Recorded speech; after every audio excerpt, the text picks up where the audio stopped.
दूसरी इंपॉर्टेंट चीज़ है कचरे की। अभी हमने अहमदाबाद डोलेरो हमारा हाईवे पर 20 लाख टन कचरा रोड में डाल दिया। अभी दिल्ली में एक बहुत इंपॉर्टेंट, दिल्ली का मैं कम जानकार हूँ, पर एक डीडीए का रोड था दिल्ली रिंग रोड 2। तो वो एक बार ये हमारे एमपी यहाँ के बहुत मेरे पीछे लगे थे कि विशेष रूप से आप ये रोड बनाओ, जो पानीपत से आने के बाद हमारा पेरिफेरल रोड के बाद 500-600 मीटर के बाद ये रोड शुरू होता है और वहाँ से एयरपोर्ट आने के लिए दिल्ली के बीच में जाने के लिए 2 घंटे लगते हैं। परसों मैं ये रोड देखने के लिए गया था। तो ये रोड बनने से आप एयरपोर्ट पर चंडीगढ़ से निकलने के बाद पानीपत के बाद तुरंत बनने को तो 20 मिनट में द्वारका पहुंच जाओगे, 20 मिनट्स।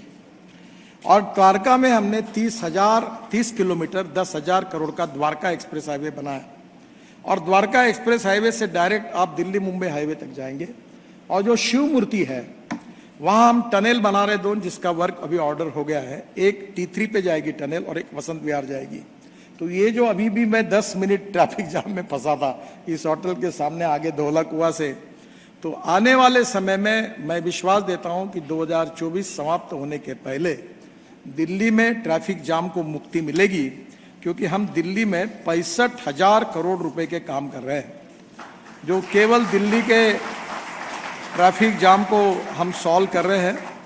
और ये जो काम है ये दिल्ली के लिए बहुत ही इम्पोर्टेंट है और उस कामों के बारे में बहुत से काम तो हमारे लगभग अब काफ़ी पूरी भी हुए। दिल्ली का जो रिंग रोड है, पेरिफेरल रोड, ये उत्तर प्रदेश सरकार पैसे देगा, दिल्ली की सरकार पैसे देगी। इसमें काफ़ी जगह पर ये अटका था, पर इसके बाद में हमने तय किया कि कोई देगा नहीं देगा, हम पूरा कर लेंगे।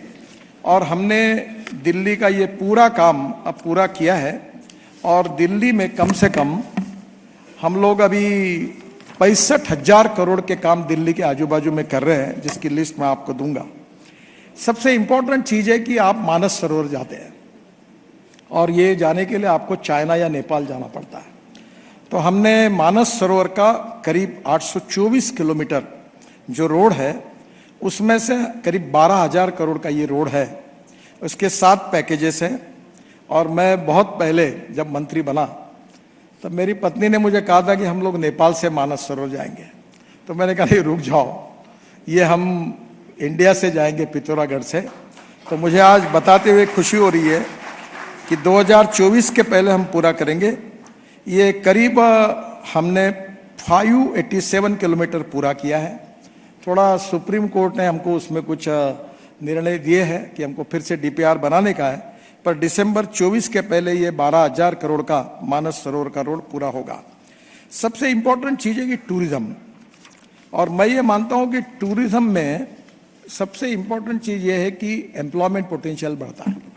हम 49% जो हमारे टूरिज्म में विशेष रूप से जो इन्वेस्टमेंट आती है वो जो आती है वो टूरिज्म से एम्प्लॉयमेंट क्रिएट होती है, उसके ऊपर 49% खर्चा होता है। अभी ये राम वन गमन मार्ग 250 किलोमीटर 5,000 करोड़ का, इसमें हमने 40% काम कंप्लीट किया, मार्च 2025 को पूरा हो जाएगा। राम जानकी मार्ग 440 किलोमीटर 5,000 करोड़ का, 13% काम 55 किलोमीटर पूरा हुआ, सितंबर 2025 में पूरा होगा। ये जो मथुरा में है, मथुरा में हम लोग ब्रज 84 कोसी परिक्रमा, 84 कोसी परिक्रमा उसको बोलते हैं, वो 235 किलोमीटर 7,400 करोड़ का वो काम शुरू हो रहा है। Ayodhya ring road 67 kilometre 4,500 crore का मार्च 2025 में पूरा हो जाएगा। भगवान गौतम बुद्ध जो वर्ल्ड से टूरिस्ट आते हैं, तो काफ़ी फॉरेन से आते हैं, वाराणसी आते हैं, तो बुद्ध सर्किट 824 किलोमीटर 32,000 करोड़ का हमने 78% कंप्लीट किया, 650 किलोमीटर, बाकी 2024 में पूरा होगा। जहाँ भगवान गौतम बुद्ध का जन्म हुआ, जहाँ उनका देहावसन हुआ, जहाँ उनको ज्ञान मिला, हर जगह को हमने कवर किया है। फिर 4 Dham project, Badrinath, Kedarnath, Gangotri, Yamunotri, all season. अब हम केदारनाथ में रोपवे भी बना रहे हैं। तो ये 827 किलोमीटर 12,000 करोड़ का है, 71% पूरा हुआ है। 588 किलोमीटर 2024 में पूरा होगा। और इसके बाद आप 6 महीने नहीं, साल भर बद्रीनाथ केदारनाथ की यात्रा करोगे, गंगोत्री यमुनोत्री की, और केदारनाथ में हमारा रोपवे भी बन जाएगा तो आप वहां तक पहुंचेंगे। एक चारधाम के साथ एक महाराष्ट्र में पंढरपुर, देहू और आळंदी। तो पंढरपुर बहुत बड़ा, लाखों लोग वहां जाते हैं, तो उसका पालकी मार्ग है 365 किलोमीटर, 12,000 करोड़ का, 63% कंप्लीट हुआ है, 2024 के पहले पूरा होगा। कैलाश मानस सरोवर 366 किलोमीटर, ये करीब 9,500 करोड़ का है, ये भी करीब अभी 68% पूरा हुआ है, बाकी 2025 के पहले पूरा करेंगे। अब मैं आपको एक बात बताऊंगा कि हमने जितने जितने रिलीजियस सेंटर थे उनके सबके रोड अच्छे बनाए। और मैं कल फॉरेन में था, ऑस्ट्रिया में था, स्विट्जरलैंड में था, तो हमने ये देखा कि हर जगह clean, neat and clean toilets हैं, पार्किंग प्लेसेस है, महिलाओं के लिए अलग है, पुरुषों के लिए अलग है। तो हमने ये तय किया है कि हम 50-50 किलो से 670 हम रोड साइड एमिनिटीज बना रहे हैं, जहाँ गैस स्टेशन होगा, इलेक्ट्रिक चार्जिंग स्टेशन होगा, रेस्टोरेंट होंगे, वहाँ के उस स्टेट का फूड, उस स्टेट के वेजिटेबल्स, उस स्टेट का हैंडलूम, हैंडीक्राफ्ट्स होगा।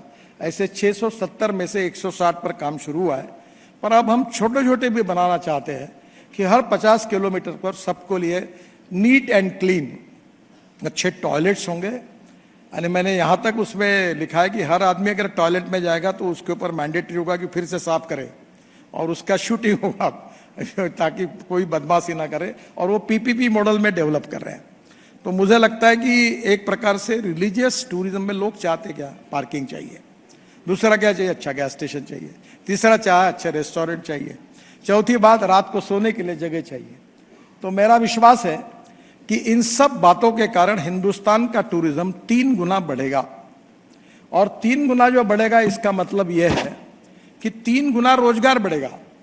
अभी मुझे उत्तराखंड के मुख्यमंत्री बता रहे थे कि उनके यहाँ केवल हमारा ये पुराना रोड अच्छा हुआ, जहाँ अभी 3 घंटे में देहरादून जाते हैं, 3-3.5 घंटे में, उसके कारण टूरिज्म दुगना हुआ। अब मैं दिल्ली से देहरादून नया रोड बना रहा हूँ 2 घंटे में, तो मैं विश्वास के साथ बताता हूं कि उत्तराखंड का टूरिज्म 4 गुना बढ़ेगा। तो जितना एम्प्लॉयमेंट पोटेंशियल बढ़ेगा, रोजगार बढ़ेगा, ग्रोथ बढ़ेगी, वो बहुत इंपॉर्टेंट है।